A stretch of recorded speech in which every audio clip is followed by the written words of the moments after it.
156 जागांवर आघाडीवर तर महाआघाडी 81 जागांवर या ठिकाणी आघाडीवर आहे। चित्र आता स्पष्ट होताना दिसते, कारण ही कल जरी असले तरी या कलरमध्ये एनडीएनं मोठी आघाडी घेतली आहे। लखीसरायमध्ये आपण पाहतोय विजयकुमार सिन्हा पिछाडीवर आहेत, तर सूरज कुमार हे आघाडीवर आहेत।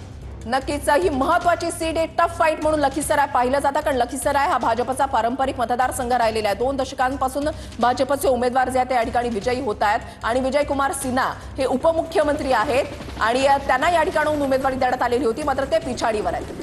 नक्कीच इथे जेएसपीचे म्हणजे जनसुराज्यचे सूरज कुमार हे या ठिकाणी आघाडीवर आहेत। आपण पाहतोय एनडीए 154 आणि महाआघाडी आणखी आता कमी झाली, 79 जागांवर आता महाआघाडी पोहोचली आहे, कारण आरजेडी आता 60 वर आलेली आहे। मागच्या वेळेला जेवढ्या जागा आरजेडीला मिळाल्या होत्या त्यापेक्षा आणखी 10 ते 15 जागा जवळपास या ठिकाणी कमी होताना पाहायला मिळत आहे।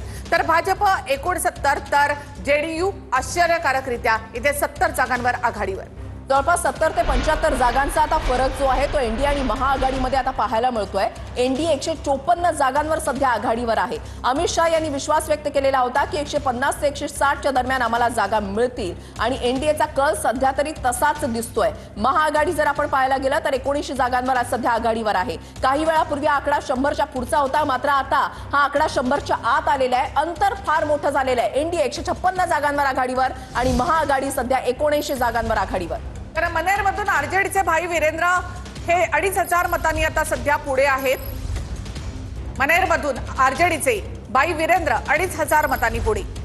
महत्वाची लढत एक टफ फाईट म्हणून या मतदारसंघाकडे पाहिलं जात आहे। मनेरमधून आरजेडीचे भाई वीरेंद्र हे 2500 मतांनी सध्या पुढे आहेत। काउंटिंग जी आहे ती सुरू झालेली आहे आणि आता निकाल जो आहे तो काही वेळातच स्पष्ट होईल। कुठल्या मतदारसंघामध्ये कुठला उमेदवार हा विजयी झालेला आहे हा पहिला निकाल जे आहे ते काही वेळातच यायला चित्र स्पष्ट होणार आहे। नक्कीच भाजप 69 तर जेडीयू 73 जागांवर आता जेडीयूनं भाजपपेक्षा आघाडी घेतलेली आहे आणि जेडीयू 73 जागांवर आघाडीवर आहे। एलजेपी 12 जागांवर आघाडीवर, तर इथे महाआघाडीमध्ये आता 80 जागांवर आघाडीवर आहेत, त्यामध्ये काँग्रेसच्या 15 आणि आरजेडी 60 जागांवर या ठिकाणी आघाडीवर। तर प्रशांत किशोर यांच्या 4 उमेदवार जे आहेत ते सुरुवातीपासूनच या ठिकाणी आघाडीवर आहेत। लखीसरायमध्ये भाजपचे विजयकुमार सिन्हा हे पिछाडीवर आहेत, त्यांना प्रशांत किशोर यांनी टक्कर दिलेली आहे। प्रशांत किशोर यांचे उमेदवार सूरज कुमार या ठिकाणी आघाडीवर आहेत। नक्कीच एनडीए 157 जागांवर सध्या आघाडीवर आहे। भाजप 69, जेडीयू 73 आणि एलजेपी 12 जागांवर सध्या आघाडीवर आहे।